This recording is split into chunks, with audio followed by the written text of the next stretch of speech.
Truckers X TV on air.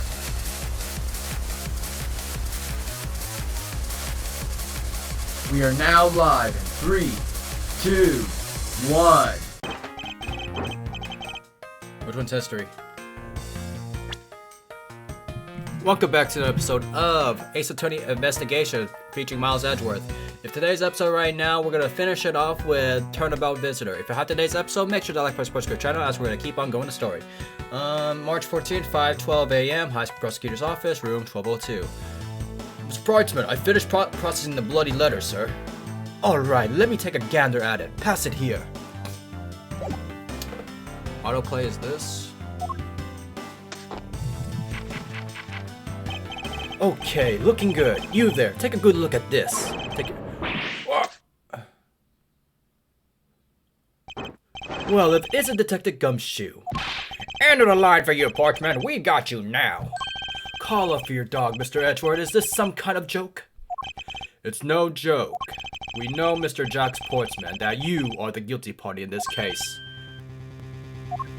You must be pretty upset getting chased out of your own room. I'd be mad too. So I guess you could stay if you promise to stay out of our way. You attempt to hide your crime under the guise of a prosecutor doing his job? Huh, I can see right through the unsightly paper-thin mask you wear upon your cowl. Who would have ever thought it would come to this? Actually, come to think of it, your mentor was Manfred von Karma, right? The legendary prosecutor who never lost a single case for 40 long years. But there was always this incessant chatter about forged evidence with that guy. Really teaches me that I got to stay on the lookout for false accusations. Are you done trying to play mind games with me because they won't work? The only thing you should be using the mouth of yours for now is explaining yourself. Although that too will only dig your hole deeper. Either way, your game is up. Well, aren't we full of ourselves, even though you have yet to prove anything? The rebuttal. I have no idea what sort of harebrained idea you have in mind, but there's a mountain of evidence that points away from me being the culprit. Besides, how many I ask? Do you propose I unlock the door you got in here? Look, I feel bad doing this to you, but I've got work to do, so we're done here. Sorry, but we are not finished yet. Boy, you're stubborn. I suppose you're basing your accusations on something? I'll show you what I'm basing my accusations on with evidence. The rebuttal. I have no idea what sort of hairbrain you have. Next, there's a mountain of evidence that points away from me being the culprit. Besides, how may I ask you to propose I unlocked the door and got in here? Am I allowed to just go for it?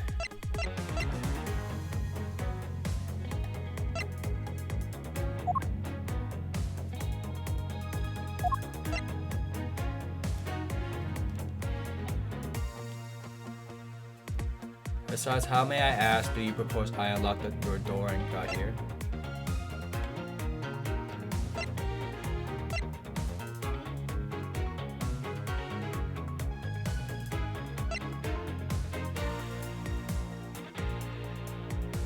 Let's just press. Hold it! Unfortunately, I believe I have already shown how earlier. Your speculations mean nothing as I still insist I cannot get access to your room. What should I do now? Should I raise an objection? You claim to have had no way to open my door. However, is that really the honest truth? Haha, alright, I'll humor you. Go ahead and shoot. Very well then. I propose that you use this to open my door.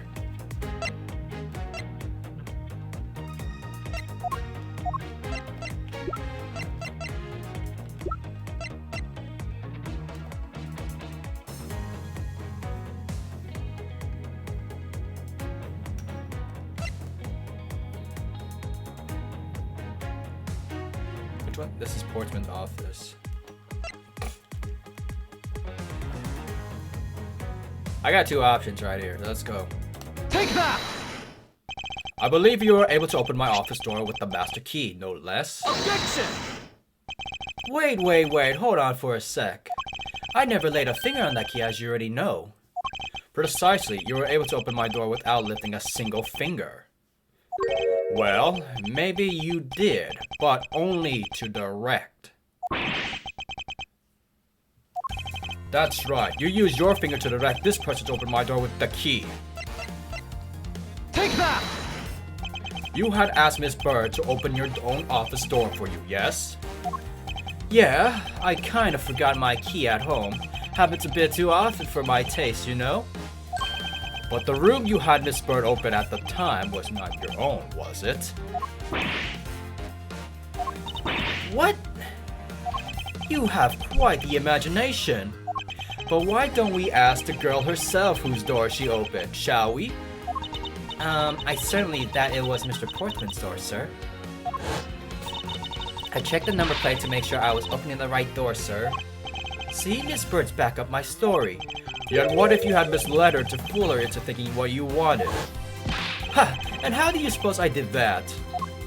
By switching the number plates on our doors, for example. That's right, they do slide out pretty easily. Furthermore, you then used one other thing to give a very strong impression that the door she was opening was yours and not, in fact, mine. What was that Miss used to make Miss Bird think that was his room? Take that!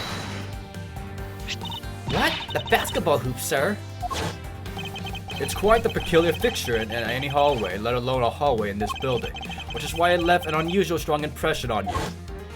It's an object perfectly suited to just sit outside the office of a particular prosecutor. That's very true, sir, because there was only a basketball hoop sitting there. I thought the door I was opening had to be Mr. Portman. There are signs that the hoop has been moved. To sit in front of my office, to be sure. I see. So that's how you throw suspicion on people. Thanks for the tip. But I think your conjecture is a little off the racetrack. Conjecture rebuttal. Now you're just spouting nonsense. I had the girl open my office door. After that, I was in my room the entire time. You don't have a single reason to suspect me. So he intends to claim his innocence to the end, does he? I'm as pure and innocent as my jacket. And Miss Bird is as dirty as guilty as the jacket she wears. My jacket's not dirty, I'll have you know, I just washed it yesterday. Please calm down, for I intend to show who is the one truly covered in slime here.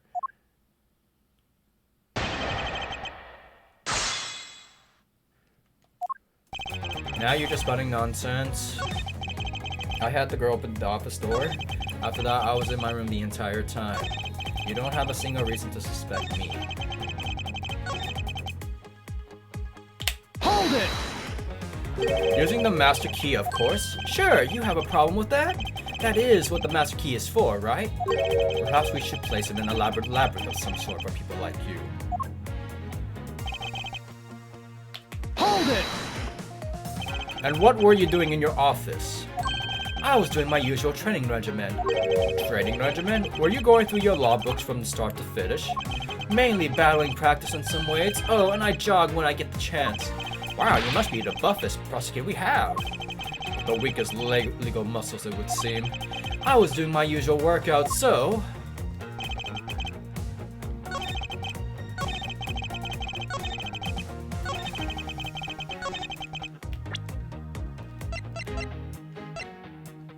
Objection!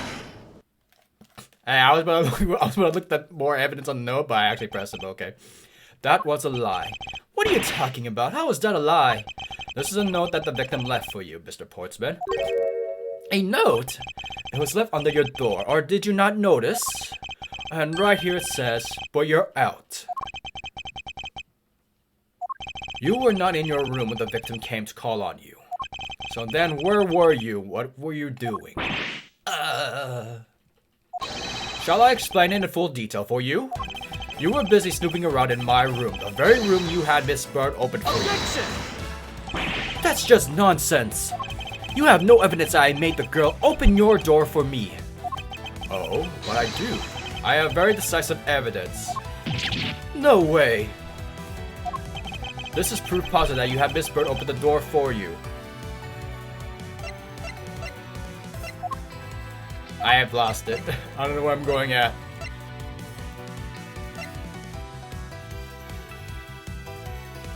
desperate.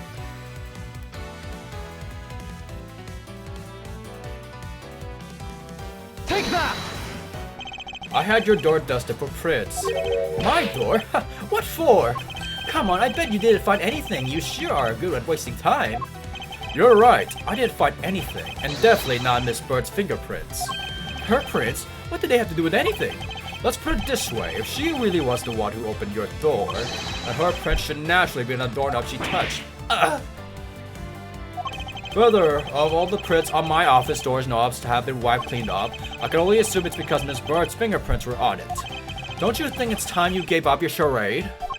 We know you stole into my office with the intent of stealing something from me. And Detective Faith found you out, possibly because he heard sounds coming from a room whose occupant was on leave. Mr. Portman, you killed Mr. Faith to silence him. And I had the misfortune to return when I did. You had to threaten me as you escaped. As I said when you had the gun to my back, no one gets away with committing murder in my office.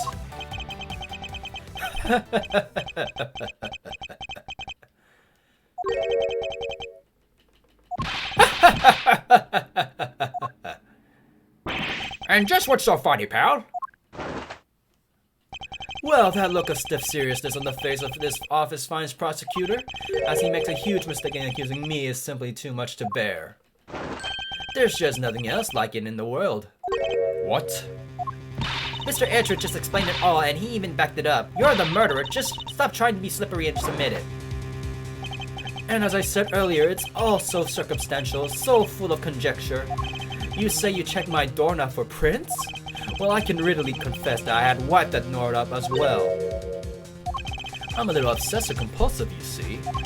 I didn't want to touch a doorknob that you had touched, which is why I wiped the knob down as soon as I could after you opened the door. After that, it makes perfect sense that only Jim's and my own prints would be there. Drew, you made that just up now, didn't you? Furthermore, as for the no Jim left for me, do you know exactly what that was? For all we know, he could have left it there before I arrived at the office. Like early evening, for example? Are you saying you failed to notice a note in your doorway? Hey, even geniuses fail at times. I was probably too preoccupied by work-related matters, although there's no excuse. No, now that's just a flat-out lie. There's no way you didn't notice that note that size. But you can't prove that, can you? Say something, Mr. Edgeworth. Back me up here, sir. Portman's making a good point. I can't prove that he does simply overlooked it. Besides, I have an airtight alibi. Airtight, you say? I only just realized I had one as we were talking. I guess it would have been better for all of us if I had told you sooner. The alibi. If memory serves, you came back to this office at around 2 a.m., correct? And it was then that you had the unfortunate confrontation at gunpoint with the culprit. But exactly that time, I was down in criminal affairs. Ask around, I'm sure the other detectives will corroborate my story. It's the perfect alibi. Do you really think it's the perfect? Like I said, I don't care. Ask around all you like. You'll see for yourself. Detective Gumshoe. Sure, yes, sir. I'll go check out his alibi, sir. Be right back.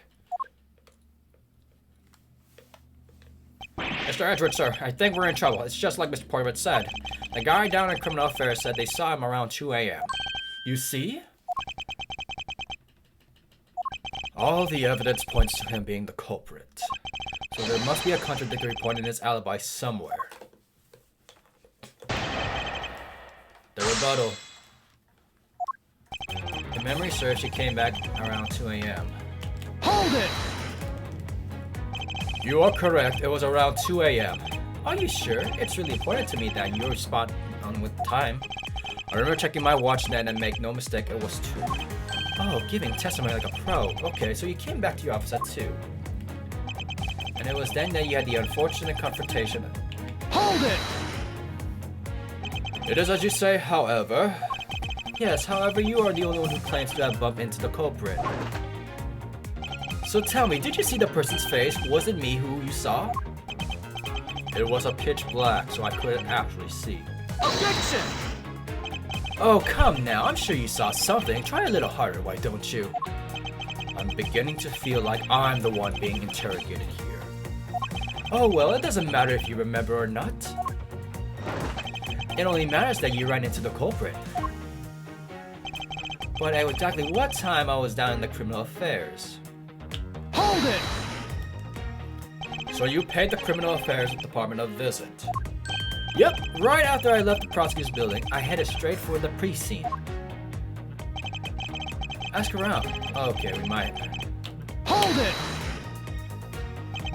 Well, we did go ask around to confirm your testimony. And it was just as I said, right? Yeah, sure. A number of detectives said they saw you around that time. See? I have the perfect alibi. That's the ace I had up my sleeve. Possible he actually does have the perfect alibi. What's wrong? Why the sudden sullen look on your face? Can't you say anything back, Mr. Edgeworth? Ha! I think we reached the end of the line and it's time to get off this crazy train. You there, sir. Please escort the young lady out, but remember, be gentle. Maggie. Detective Gumshoe.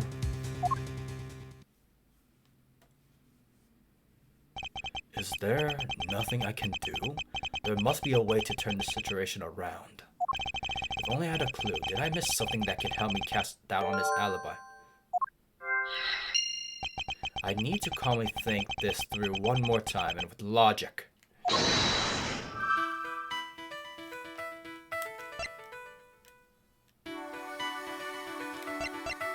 The intruder I met could not be. Then who could it have been?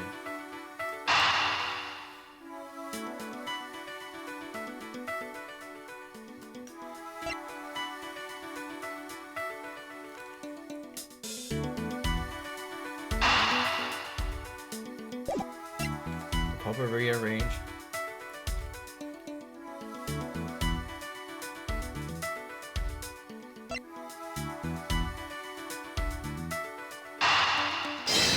See it. We got two options anyways. There were 2 bullets left on the scene of the crime. One that robbed Mr. Faith of his life, and one that nearly robbed me of my jacket.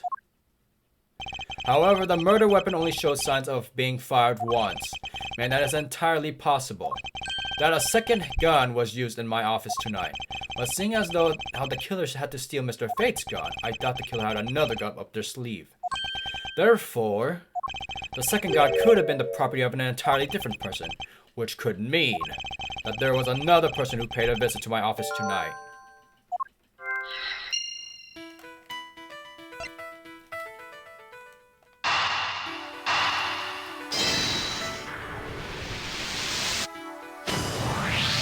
Supposing there was yet another visitor tonight, that would also resolve the issue of why my shelves were appended twice.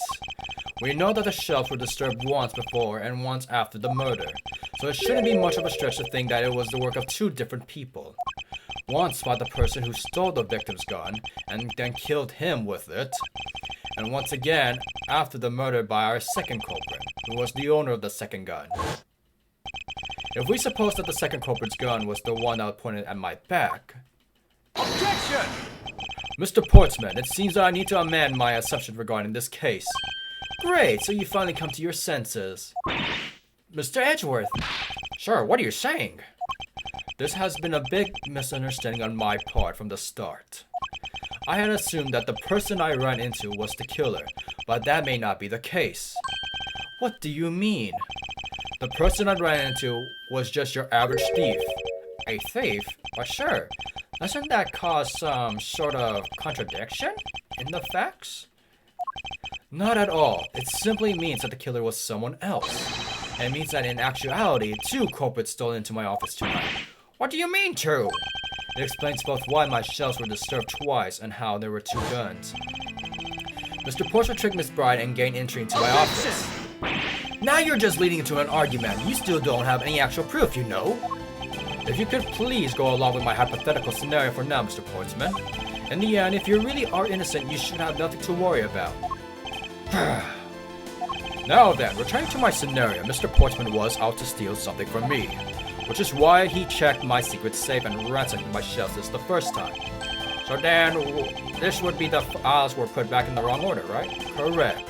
And then, when he was about to lock somewhere else, he should walk in but his own partner, Mr. Fate. But why did Mr. Fate come into your room, sir? He probably had business with Mr. Portman, which is why he was in the area. But that's when he noticed something coming from my office would be my guess. Oh, because you were supposed to be away, right? And he must have thought it was odd, so he came into the office to check it out. Correct, and as a detective, that was the right thing to do. But when he came in, he found his own partner standing there. Because it was Mr. Portsman, Mr. Fate probably let his guard down. Mr. Portsman was not so merciful as to let him alive. He waited for a chance to steal Mr. Fate's gun from him, and then he killed him.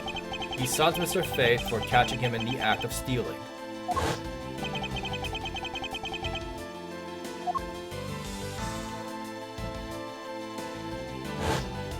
This was the moment in which the first shot was fired, the one that landed in the... Following that, Mr. Portsman wiped the gun down and left it behind as we made the exit. He couldn't afford to do that because he also left the big dying message. You're such a complicated troublemaker, you know that? Well, if things were simple as that, then all would be solved. However, there was yet another visitor to my room, and this is where it gets complicated. There was another? Visitor, sir? Yes, and this other person objective was to steal something from me. Now then, even after Mr. Portsman left, the door to my office remained unlocked. However, this new visitor had no way of knowing that, and so they stole the master key from the security guard's room. And then entered my room and searched through my shelves. This was the second time they were disturbed, and it seems the thief found their prize. The stolen 0 file, sir? Correct, only just as the thief was about to leave with the file, I appeared. The thief then threatened me with their own gun and made their escape. The second bullet was found during the brief encounter.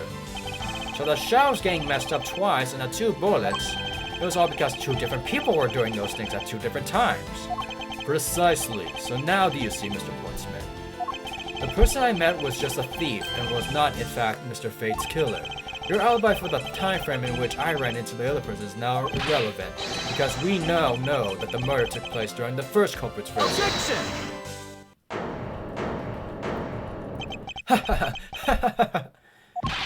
What's so funny, pal? Absolutely splendid. Your scenario explains everything. Of course it does. It's Mr. Edgeworth, after all. But you know, it still doesn't change the fact that it's all circumstantial. Supposing a big if your theory is right, it would indeed render my alibi, which has withstood scrutiny, mind you. But there is still one defining point of your argument for which you have no evidence. Your supposition that I was the first visitor. Mr. Edgeworth, you can't let him get away with that, sir. But he has a point. I have absolutely no proof at this point. Don't say that, sir. I don't believe this. Don't worry, Maggie. I'll do something if I must. You know something. I find your attitude to be somewhat peculiar, Mr. Edgeworth. If the person you met really was just a plain old thief, then why is that person not your main suspect? That is, if your theory is correct. Part 2. That thief you ran into should be your real suspect, wouldn't you say? We should be out there looking for the real thief right now. I hate to repeat myself, but as I already said, I was training in my room. And when Jin came to deliver some evidence to me, I was down at the criminal affairs. So I can't be expected to know what happened around here after I left. So you think we should be out there looking for the thief? Of course! Now isn't the time to be having these dead-end discussions. I don't think it's all dead-ended. I find your alibi to be fascinating. Let's continue where we left off, shall we? I know he's lying. I know where he was at the scene of the crime. Just to find a way to prove it. Yeah, we're gonna press it all.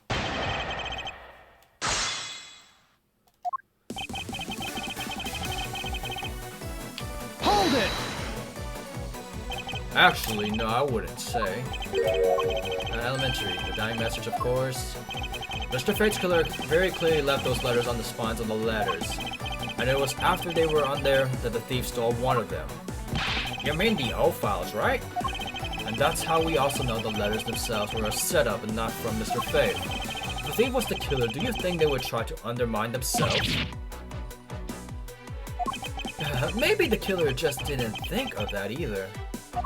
Yes, that must be it. Maybe, just maybe.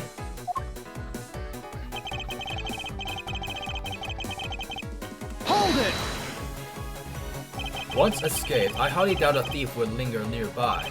Well, you never know. Maybe they didn't get what they were really after. Oh, you talk like you know quite a bit about this thief. Ah, it's nothing like that. I have no idea about anything after all. Frustrating memory. Hold it! But according to Mr. Fate's note... Hold on, I thought we already cleared that up. Didn't we say that Jim left a note for me earlier in the evening? If you have proof that he left it at different times, say just before he was murdered. I don't have any, no. You see? So I insist again that I was in my office the entire time. Evidence to me I was down to criminal affairs. Hold it! Why didn't you go there with Mr. Fate? Ah, that's because he said he was tired and was going to take a quick nap. You know those sofas in the hallway. He likes to sleep on those. It's one of his habits. And one of the evidence he brought. There were things related to yesterday's case. Just 2 items, a gun and a pendant. Interesting. This piece of accessory seems to be crucial to let slip through the cracks.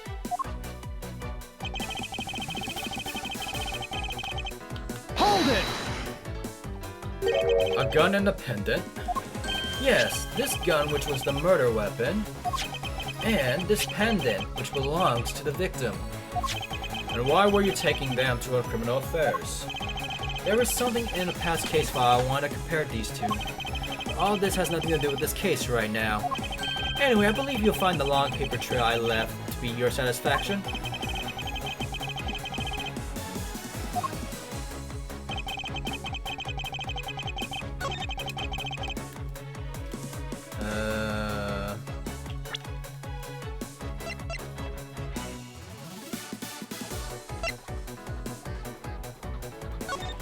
I brought 3 pieces of evidence, but you only talked about 2. Objection! Only 2 pieces? I believe the proper phrase here is, you fail. Excuse me? You failed as a prosecutor, Mr. Portman, as you attempt to keep evidence hidden from me. What are you talking about? I haven't hidden anything from you. Well, here's a piece of... I think you should read carefully. It says that Mr. Fate was bringing 3 pieces.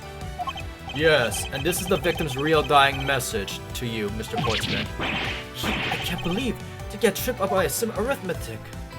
Where is the missing piece of evidence? It's...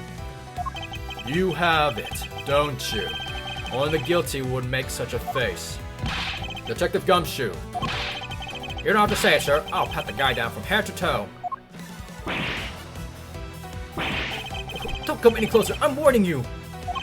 This is all part of the investigation, pal, so don't even think about stopping me. No! Hey, what's this? He had this on him, sir. Despite what you said, it would appear that you do have something to hide. By what he be hiding?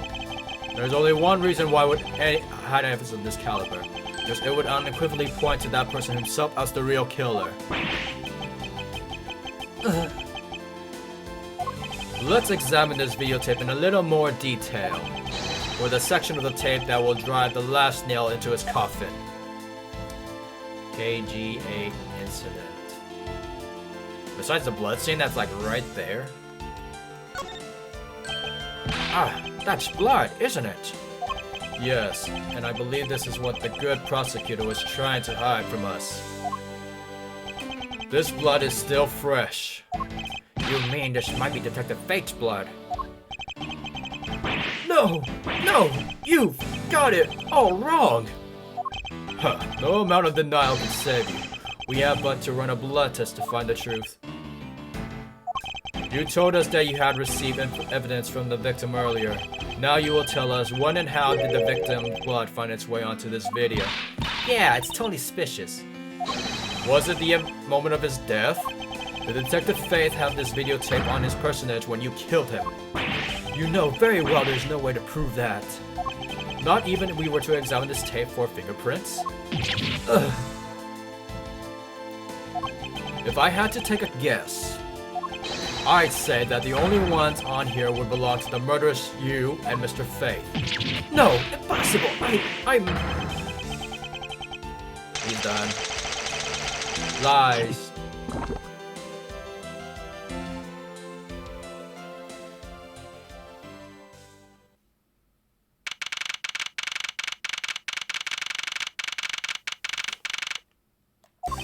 Mr. Portman had been placed under arrest for the murder of Detective Buddy Faith.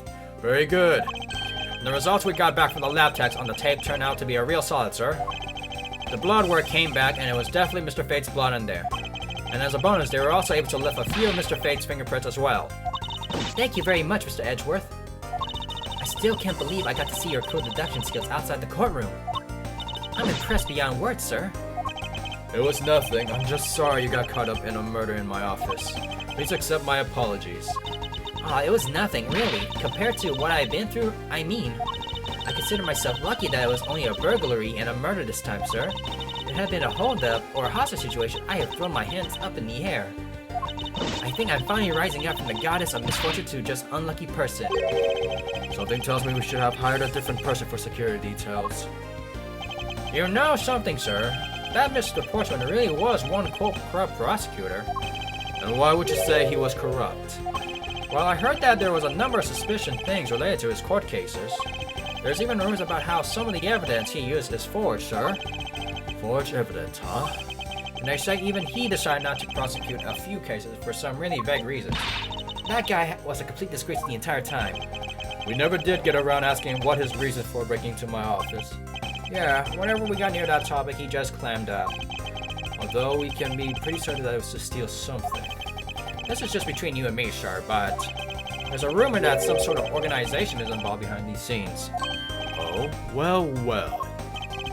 With Mr. Portman not willing to divulge anything, it certainly leads to credence to something. It seems that we haven't heard the last of this. Huh? That Mr. Portman isn't the bad guy? I didn't say that, but rather that there are still many mysteries for us to solve. For example, we still haven't figured out the significance of this piece of evidence. Take that! The person who stole this file, the other villain of the night. Yeah, I wonder who it was. And what happened to the stolen pages? I wonder, who in the world was it that held me up at gunpoint? Mr. Edgeworth, sir. Yes? I came across this while I was processing your office earlier, sir. This card. What is it, sir? Is that a bird or something on there? It's not just any bird. It is the mark of the raven, a three-legged raven. Even you should know what this is, detective. Oh, it's absolutely about that thing, isn't it? The great thief everyone's talking about. Yes, it is the mark of the great thief Yatagarasu. Under the mark of a legendary bird, the Yatagarasu is noble to the end, a modern Robin Hood. Labeled mysterious and phantom-like, the Yatagarasu appears and vanishes at will. Though we don't know how much of this thief's ultimate goal, we do know who he targets. The Yatagarasu likes to find and make public evidence of corrupt dealings of all sorts. The theft is always performed in silence and always with perfection. Once a target is chosen, no dramatic calling code or announcement is sent forth. Instead, the chosen corporation is infiltrated without even the targets noticing. Some days later, the evidence that was found is sent out to the mass media, along with a single card. Although it has been a while since Yatagarasu's last appearance. Hey, Mr. Edgeworth, look, something's written on the back. What? Let me see. It's the location where the thief put the stolen files. The person who stole the content of the file was the Yatagarasu. Yatagarasu. Organization. Quite a few keywords are popping up in this mystery. The murder in my office. The return of the great thief, Yatagarasu. Looking back, I can't say I didn't see these events coming. For they were heralded by the incidents that began to occur 2 days ago. And with that, we'll end the episode right here. Like and subscribe. Shotgun's XCB, and I'm signing out.